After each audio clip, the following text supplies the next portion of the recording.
ఈరోజు roasted egg చేస్తున్నాను. మీరు ఎంతమందికి రోస్టెడ్ ఎగ్ ఇష్టం చెప్పండి. నాకు రోస్టెడ్ ఎగ్ అనగా నా ఫస్ట్ గుర్తొచ్చే మాట ఏంటంటే నా ఎంఎస్సి డేస్ గుర్తుకొస్తాయి. అంత ఇష్టం అనమాట రోస్టెడ్ ఎగ్. ఇక్కడ నేను ఆనియన్స్ వేస్తున్నాను. మా హాస్టల్లో ఆనియన్స్ ఏం వేసుకోవాలి, ఓన్లీ ఎగ్స్ మాత్రమే రోస్ట్ చేసి ఇచ్చేవాళ్ళు. వారానికి 3 రోజులు ఎగ్ పెట్టేవాళ్ళు. సిడిసి కాలేజ్ వరంగల్లో ఎంతమంది ఉన్నారో, మీకు ఎంతమంది తెలుసా కామెంట్ సెక్షన్ చెప్పడం మర్చిపోవద్దు. ఫేమస్ కాలేజ్ అనమాట వరంగల్లో. ఒకప్పుడు, ఇప్పుడు ఉందా లేదా తెలియదు. Chaitanya college, Chaitanya PG and degree college. ఇంకోటి ఎగ్స్ని కుక్ చేసిన తర్వాత ఇలా లోపల దాకా ఒకసారి ఘాట్లు పెట్టుకోండి, అవి పేలకుండా ఉండడం కోసం. అసలు ఇంత వేల మందికి వంటలు చేసేవాళ్ళు. టేస్ట్ అయితే సూపర్ ఉంటుండే, అద్భుతం, అమోఘం అని చెప్పొచ్చు. రోజు ఒక ఫంక్షన్కి కావలసిన ఒక ఫంక్షన్లో 1000 మందికి ఎంత అయితే అంత చేసేవాళ్ళు. బాయిల్డ్ ఎగ్ అయినా, దోశలైనా, వడలైనా అసలు అలా చేసేవాళ్ళు. నాకైతే మొన్న గుర్తొచ్చింది మా హాస్టల్ ఫుడ్.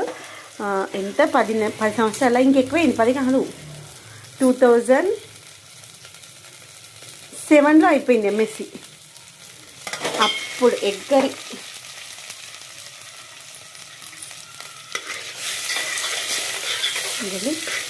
ఇది మంచిగా రోస్ట్ చేయండి. అటు ఆనియన్స్ కూడా రోస్ట్ అయిపోతాయి.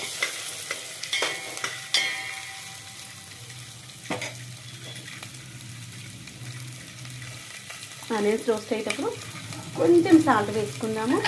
ఫైనల్గా ఉప్పు వేసుకోవాలి, అంటే కారం వేసుకోవాలి. ఫస్ట్ అయితే ఓన్లీ సాల్ట్ వేస్తున్నాం. ఎక్కువ వేసేసాను అనుకున్నప్పటికి నేను మర్చిపోతే మళ్ళీ అందుకనే కొంచెమే వేస్తాను.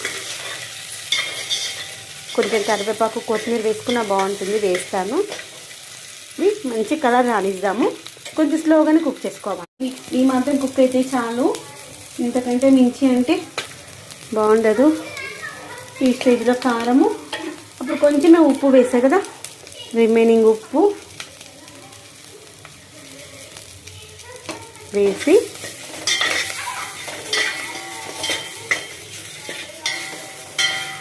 ఈ యొక్క కింద ఉన్నటువంటి సలాడ్ ఉంది కదా, సలాడ్ అంటారా, దీన్ని ఏమంటారో, అది బాగుంటుంది టేస్ట్.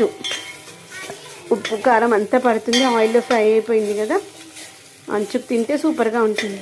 వీటిని ఇలా అయినా తినొచ్చు, లేదంటే కొంచెం దీన్ని 2 పీసెస్ లాగైనా చేసేసైనా తినొచ్చు. ఫ్రెండ్స్, ఇదిగోండి ఈవినింగ్ స్నాక్ కావచ్చు, లేదంటే పిల్లలకి లంచ్ బాక్స్లకు కానీ అలా ఇలా చేసి పెట్టేస్తే బాగుంటుంది తెలుసా. దానికోసం అయితే నేను బాయిల్డ్ ఎగ్ అయితే చేశాను.